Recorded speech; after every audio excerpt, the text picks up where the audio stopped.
నమస్తే బాపయ్య గారు. నమస్కారం కిషోర్ గారు. బాపయ్య గారు, ఈరోజు మనం మాట్లాడాల్సినటువంటి ముఖ్యమైన అంశం లింగం అనేది రమేష్ కుమారుడు చేసినటువంటి యాక్సిడెంట్. సో యాక్సిడెంట్ గురించి కూడా మనం మాట్లాడాల్సిన పరిస్థితి ఎందుకు వచ్చిందంటే, వైసీపీ దీని మీద పెద్ద ఎత్తున గలాటా చేస్తోంది, పెద్ద ఎత్తున గొడవ చేస్తోంది. మా సిద్ధిర అప్పర్రాజు కొడుకు యాక్సిడెంట్ చేస్తే మాత్రం అంత రాద్ధాంతం చేశారు, ఇప్పుడు లింగం అనే రమేష్ కొడుకు కూడా చేశాడు అని చెప్పేసి ఇప్పుడు మేము రాద్ధాంతం చేస్తాం అని వాళ్ళు మొదలెట్టినటువంటి పరిస్థితి కనిపిస్తాం. కానీ ఆ రెండింటినీ తరిచి చూస్తే కాస్త మాత్రం కాసంత బుద్ధి బుర్రా ఉన్నా, మెదడులో ఏమాత్రం ఒక చెంచా స్పూన్ అంత గుజ్జున్నా సరే, ఆ రెండు సంఘటనల గురించి తెలుసుకుంటే దేన్ని మనం గట్టిగా మాట్లాడవచ్చు, దేన్ని సాధారణ యాక్సిడెంట్ గా చూడవచ్చు అనే విషయం అయితే చాలా క్లియర్ గా తెలుస్తుంది. ఈ నేపథ్యంలోనే మీ అభిప్రాయం ఏంటి? వైసీపీ చేస్తున్న రచ్చ మీద కానివ్వండి, లేదంటే లింగమనేని రమేష్ కుమారుడు యాక్సిడెంట్ విషయం కానివ్వండి, ఈ రెండింటి మీద మీ అభిప్రాయం ఏంటి, మీరేమంటారు అనేది నాకు క్లియర్ గా చెప్పే ప్రయత్నం, విశ్లేషించే ప్రయత్నం చేయండి. కిషోర్ గారు, ఇక్కడ వైసీపీ రచ్చ చేయకపోతేనో రాద్ధాంతం చేయకపోతేనో ఆశ్చర్యపోవాలి.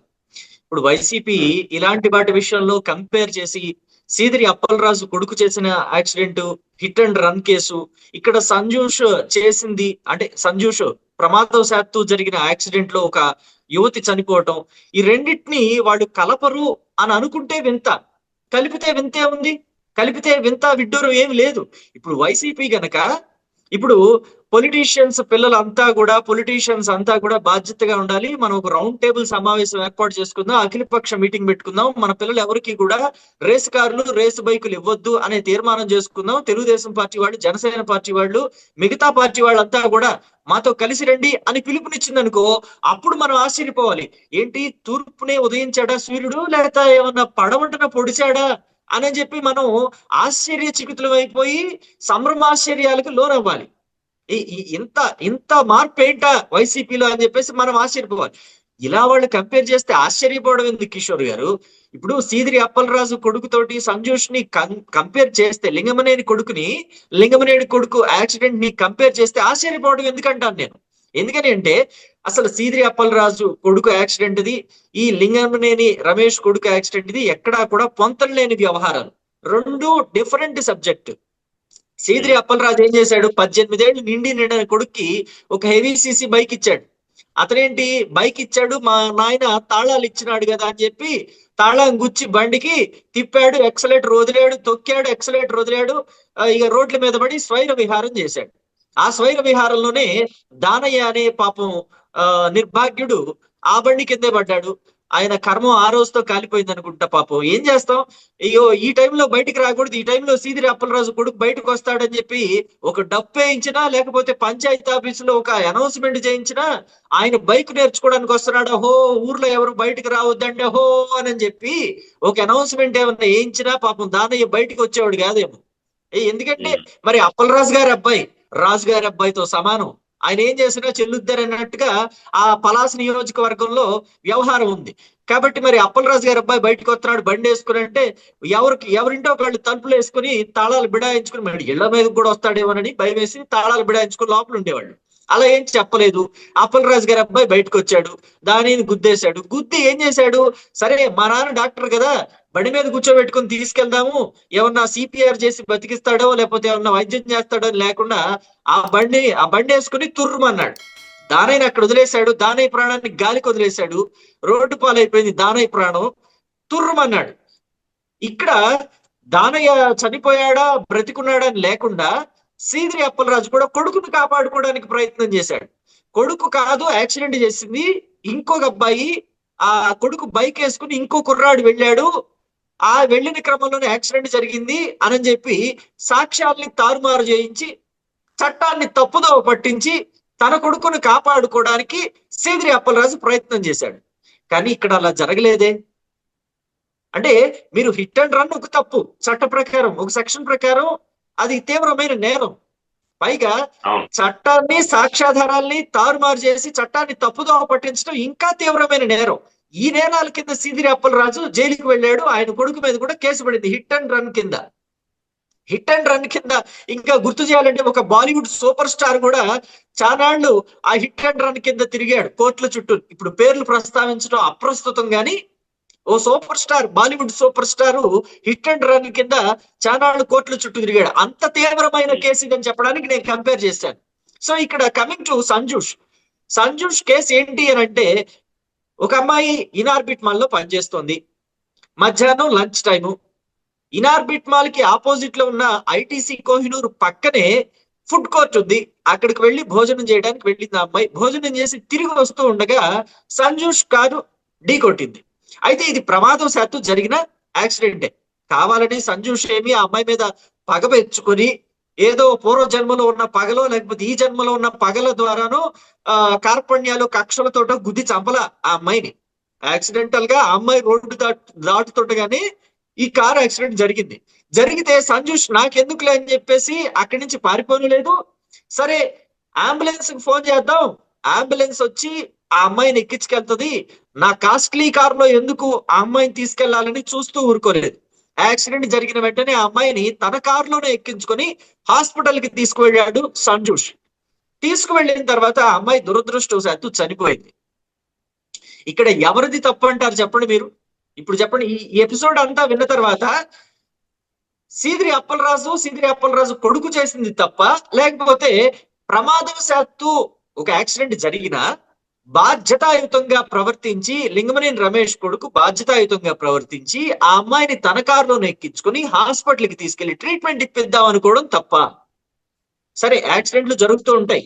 యాక్సిడెంట్లు ఇప్పటి వరకు ఎన్ని యాక్సిడెంట్లు జరిగాయి మొత్తం తీస్తే భారతదేశంలో వాళ్ళందరికీ శిక్షలు వేసుకుంటా పోవాలి అని అంటే ఇక అసలు ఎవరు బయట ఉండరు, అందరూ జైళ్లలోనే ఉంటారు. అయితే ఇక్కడ కోర్టులు కూడా ఏం చెప్తున్నాయంటే యాక్సిడెంట్లు సర్వసాధారణం, అవి జరుగుతూనే ఉంటాయి. కానీ మీరు కోర్టులకి వెళ్ళి వాటినంతా కోర్టుల్లో ప్రొసీడ్ అవుదాము అని అనుకుంటే అవి ఎన్నేళ్లు పడతాయో తెలియదు కోర్టుల్లో. కాబట్టి మీరు కూడా బయట దీన్ని పరిష్కారం చేసుకోవచ్చు. ఎవరైతే యాక్సిడెంట్ చేసిన వాళ్ళు ఉన్నారో, ఎవరైతే బాధితులు ఉన్నారో, ఆ యాక్సిడెంట్ తాలూకా బాధితులు ఎవరైతే ఉన్నారో, యాక్సిడెంట్ చేసిన వాళ్ళు పరిహారం ఇస్తారంటే తీసుకోండి మీకు ఇష్టమైతే.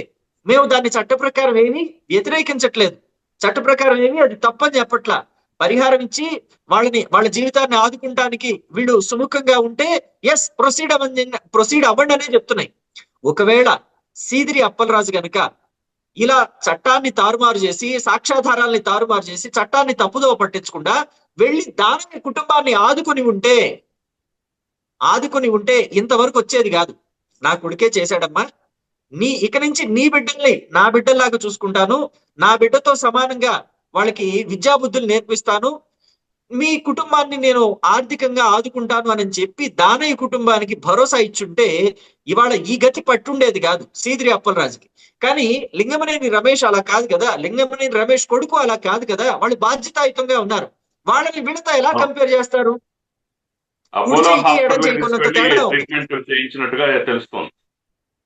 వాళ్ళే ట్రీట్మెంట్ చేయించారు. యాక్సిడెంట్ చేసినటువంటి కారులోనే బాధితురాలను తీసుకుని అపోలో హాస్పిటల్ కి వెళ్ళి, ఎందుకంటే పోలీసులు కానీ మిగతా వాళ్ళు ఆ తర్వాత అక్కడి నుంచి మళ్ళీ పోలీస్ స్టేషన్ కి వెళ్ళాడట.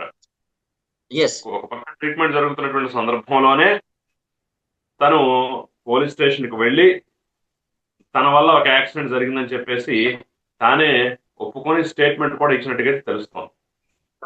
కానీ వైఎస్ఆర్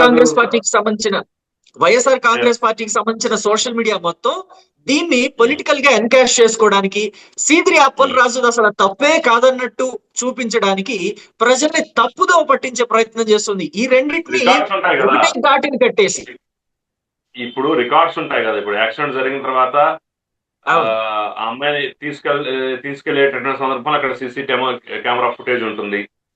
ఆయన అపోలో హాస్పిటల్ కి తీసుకెళ్లి ట్రీట్మెంట్ చేయించాడు అన్నారు కాబట్టి ఏ అపోలో హాస్పిటల్ ఏ బ్రాంచ్ అనేది అక్కడికి హాస్పిటల్లో సీసీ ఫుటేజ్ ఉంటుంది. అక్కడికి వెళ్ళిన తర్వాత రికార్డ్స్ ఉంటాయి. హాస్పిటల్ అంటే ఒక్కగా ఉండదు కదా, మొత్తం రికార్డ్స్ ఉంటాయి. ఇతను ఏమన్నా బిల్లు చెల్లిస్తే ఆ బిల్లుకి సంబంధించిన రికార్డులు కూడా ఉంటాయి. ఇతను పోలీస్ స్టేషన్ కి వచ్చి పోలీస్ స్టేషన్ లో ఇచ్చినటువంటి స్టేట్మెంట్ ఉంటుంది. ఇన్ని అంశాలు ఉండగా దీన్ని మరో రకంగా చూడటానికి అవకాశం లేదు. కానీ మొన్న కూడా మామిడి గోవిందరావు ఆ, ఆయన కొడుకు యాక్సిడెంట్ చేశాడని చెప్పేసి వైసీపీ అంతా ప్రచారం చేసింది. తీరా చూస్తే ఏంటి, యాక్సిడెంట్ జరిగిన మాట వాస్తవమే, కానీ సీదిరి అప్పలరాజు కొడుకులాగా ఆయన పారిపోలేదు. ఆయన ప్రయాణిస్తున్న కారు యాక్సిడెంట్ కి గురైంది, ఆటోని ఢీకొట్టింది, ఆటోలో ఉన్న 5గురు గాయపడ్డారు, ఒక వ్యక్తి చనిపోయాడు. గాయపడిన ప్రతి ఒక్కళ్ళని కూడా కార్పొరేట్ హాస్పిటల్ కి తీసుకువెళ్లి వాళ్ళకి ట్రీట్మెంట్ చేయించారు మామిడి గోవిందరావు, తెలుగుదేశం పార్టీ నేత. సో ట్రీట్మెంట్ చేయించడమే కాకుండా వాళ్ళు ఎలా ఉన్నారు ఏంటి అనేది డాక్టర్ని అడిగి ఈయన స్వయంగా హాస్పిటల్కి వెళ్ళి, ఆ ఫొటోస్ కూడా బయటకు వచ్చినాయి అప్పుడు, ఈయన ఆ హాస్పిటల్కి వెళ్ళి ఆ డాక్టర్ తో మాట్లాడి ఎలా ఉన్నారు ఏంటని పరామర్శించి వాళ్ళ ఆరోగ్యాన్ని గురించి వాకబు చేసి మరీ వచ్చారు. అలాగే చనిపోయిన వ్యక్తి ఎవరైతే ఉన్నారో వాళ్ళ కుటుంబానికి ఆర్థికంగా సహాయం కూడా చేశారు. ఇంకా భవిష్యత్తులో ఏమన్నా అవసరం ఉంటే కూడా మేము హెల్ప్ చేయడానికి రెడీగా ఉన్నామని వాళ్ళకి భరోసా ఇచ్చి వచ్చారు. ఎలా కంపేర్ చేస్తారు? కంపేర్ చేయడం ఏముంది, ఈజీ, రాజకీయంగా బురద చల్లటం ఈజీ, కానీ దాన్ని ప్రూవ్ చేయడం కష్టం అనే విషయం వైసీపీకి అర్థం కావటం లేదు. ఇంత అంశం, తాను కొడుకు యాక్సిడెంట్ చేశాడు, ఆ తర్వాత దాన్ని కప్పిపుచ్చే ప్రయత్నం తాను చేశాడు, వేరే వ్యక్తిని తీసుకొచ్చే ప్రయత్నం తాను చేశాడు, చివరికి సీసీ కెమెరా ఫుటేజ్ ద్వారా అసలు విషయం తెలిసి పోలీసులు అరెస్ట్ చేయడానికి వచ్చారని చెప్పేసి ఇంత విషయం, ఇంత వ్యవహారం బయటపడిన తర్వాత తాపీగా సీదిరి అప్పలరాజు ఆ కుటుంబానికి ₹1,00,000, ప్రాణానికి ₹1,00,000 ఖరీదు కట్టి లైఫ్ లాంగ్ బాధితుల యొక్క భార్యని తన ఇంట్లో పని మనిషిగా పెట్టుకుంటానని హామీ ఇచ్చాడు. ఇంతకన్నా దౌర్భాగ్యం, పని చేసుకుంటూ బతకొచ్చు నువ్వు, మా ఇంట్లో పని ఉంటది, పని చేసుకుంటూ బతకొచ్చు నువ్వు అని ఒక బంపర్ ఆఫర్ కూడా ఇచ్చాడు. సిగ్గు శరం ఏమన్నా ఆలోచన. అదే దానయ్య సీదిరి అప్పలరాజు, మనం అనకూడదు, చిన్న వయసు కుర్రాడు, మనం అనకూడదు, కానీ ఇలా చేసుంటే ఏమై ఉండేది? సీదిరి అప్పలరాజు కొడుకుని దానయ్యే బైక్ యాక్సిడెంట్ చేసి జరగరాంది ఏమన్నా జరిగి ఉంటే వాళ్ళు కూడా మా దగ్గర ఈ 1,00,000 ఉన్నాయి తీసుకోండి అప్పలరాజు గారు అని ఉంటే తీసుకునేవాడా? ఈ ఎంత దారుణం అంటే, మనది కాకపోతే ఢిల్లీ దాకా దేకమన్నాడంట వెనకటి కూకుడు. సో ఇంత దారుణం. నేను చెప్పేది ఏంటంటే కిషోర్ గారు, ఒక మాట, మన హైదరాబాద్ లో కావచ్చు, మన ఆంధ్రప్రదేశ్ లో కావచ్చు, లేకపోతే మన భారతదేశంలో కావచ్చు, రేసులు చేయడానికి అనుకూలమైన రోడ్లు లేవు కాబట్టి పొలిటీషియన్స్ అందరూ కూడా బాధ్యతాయుతంగా ప్రవర్తిస్తూ వాళ్ళ పిల్లలకి హెవీ సీసీ కార్లు కావచ్చు, లేకపోతే రేస్ కార్లు కావచ్చు, లేకపోతే రేస్ బైకులు కావచ్చు కొనివ్వకూడదు.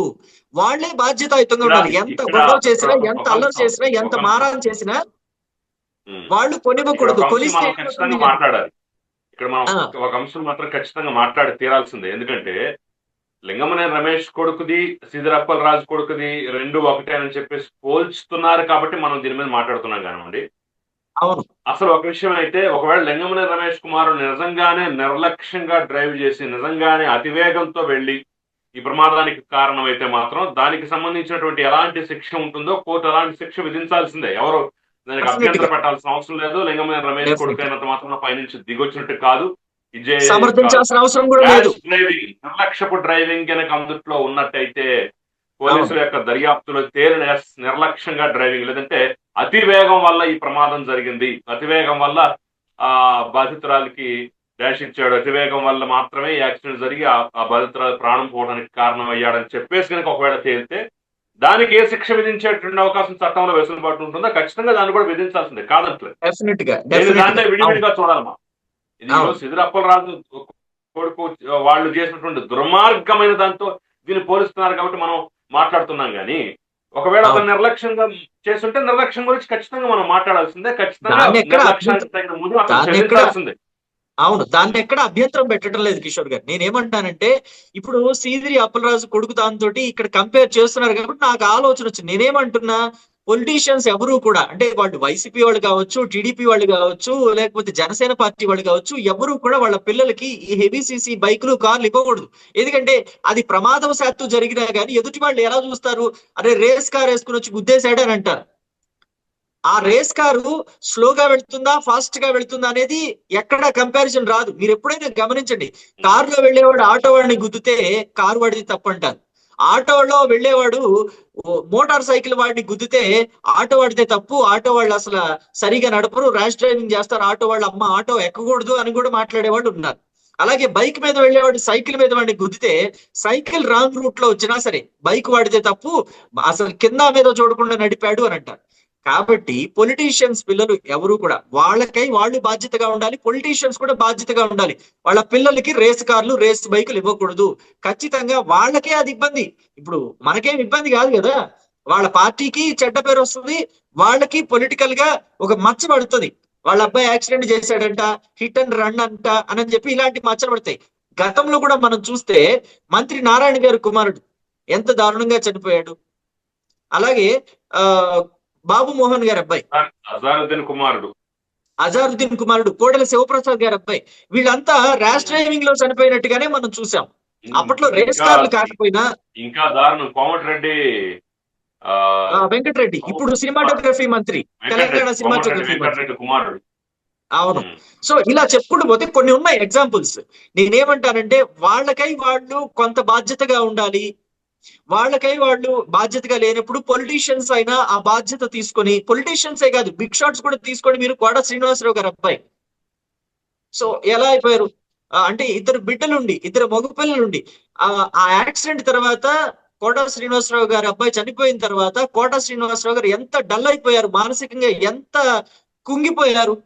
సో ఇవన్నీ మనం చూస్తున్నాం కాబట్టి పొలిటీషియన్స్ లేకపోతే బిగ్ షాట్స్ ల పిల్లలని వాళ్ళే కంట్రోల్లో పెట్టుకోవాలి. పిల్లలు అడిగారు కదా అని చెప్పి ఏది పడితే అది ఇవ్వకూడదు. ఆ పిల్లలు అడిగారని చెప్పి ఇస్తే తర్వాత బాధపడాల్సింది కూడా మనమే అని వాళ్ళు ఆలోచించాలి. లేకుంటే ఇలా చిలవల పలవలుగా కథనాలు వినాల్సిన దౌర్భాగ్యం కూడా ఉంటుంది. నిన్న ఒక సీనియర్ జర్నలిస్ట్, నేను ఈ సంజూష్ వ్యవహారం గురించి నెట్ లో చెక్ చేస్తున్నప్పుడు ఒక సీనియర్ జర్నలిస్ట్ ఆయన మాట్లాడేస్తున్నాడు, వేగంగా వచ్చేసి గుద్దేశాడు, ఆ అమ్మాయి చనిపోయింది, పోలీసులు లింగమనేని రమేష్ కుమారుడు అని తెలుసుకొని ఇంకా అంటే అరెస్ట్ చేయలేదు, మామూలుగా అయితే కఠినమైన సెక్షన్లతోటి పెట్టారు కానీ నోటీసులు ఇచ్చి వదిలేశారు.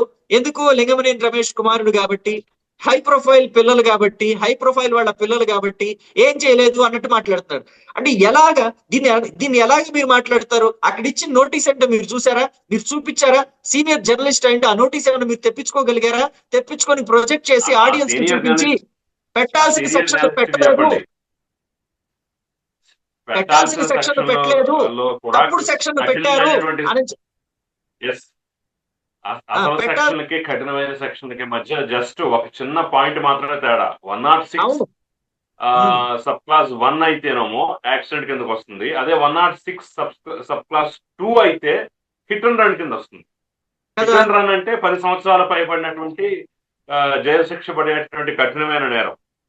యాక్సిడెంట్ 106/1 అనేది అంటే ఎందుకంటే తాను యాక్సిడెంట్ చేసినా బాధ్యతాయుతంగా పారిపోకుండా అక్కడే ఉన్నాడు, బాధితురాలను హాస్పిటల్కి తీసుకెళ్లాడు, ట్రీట్మెంట్ ఇప్పించే ప్రయత్నం చేశాడు, యాక్సిడెంట్ గురించి పోలీస్ స్టేషన్కి వెళ్ళి సమాచారం ఇచ్చి స్టేట్మెంట్ కూడా ఇచ్చాడు, పోలీసులు అరెస్ట్ చేసి ఆ తర్వాత వదిలేశారు. అదే నేను అంటుంది. కాబట్టి ఆ సెక్షన్ పరారీలో ఉంటే కిషోర్ గారు ఒక్క నిమిషం, నేనేమంటున్నానంటే ఇలాంటి జర్నలిస్టులు కూడా ఉన్నారు కాబట్టి చెలువలు పలువలుగా చేసి ఉన్నవి లేనివి కల్పించి చెప్పి పరువుని ప్రతిష్టని భంగపరచడానికి కూడా వెనకాడకుండా జర్నలిజం చేసి ఆ జర్నలిజం తోటి మన కడుపు నింపుకోవాలి అనుకునే వాళ్ళు కూడా ఉన్నారు. కాబట్టి పొలిటీషియన్స్ వాళ్ళ పిల్లలు చాలా జాగ్రత్తగా ఉండాలి అని చెప్పేసి చెప్పదలుచుకున్నాను నేను దీని గురించి చెప్పాలి అంటే. సో కాబట్టి ఇక మీదట ఈ ఉదంతం చూసిన తర్వాత అయినా పొలిటీషియన్స్ వాళ్ళ పిల్లలకి రేస్ కార్లు రేస్ బైకులు ఇవ్వకుండా ఆగుతారని ఎక్స్పెక్ట్ చేద్దాము. వీళ్ళు కూడా వాళ్ళ పిల్లలు కూడా కాస్త తగ్గుతారని, గతంలో జరిగిన విషయాలని దృష్టిలో పెట్టుకుని వాళ్ళైనా కాస్త ఏమన్నా వెనక్కి తగ్గి ఈ రేస్ కార్లు మన దగ్గర పనికిరావు, మామూలు కార్లు వేసుకుని తిరుగుదాం, లగ్జరీ కార్లు వేసుకుని తిరుగుదాం, కావాలంటే హై ఎండ్ లగ్జరీ కార్లు వేసుకుని తిరుగుదాం, కానీ ఈ రేస్ కార్లని పక్కన పెడదాం అని చెప్పి ఏమైనా ఆలోచిస్తారేమో చూద్దాం మరి.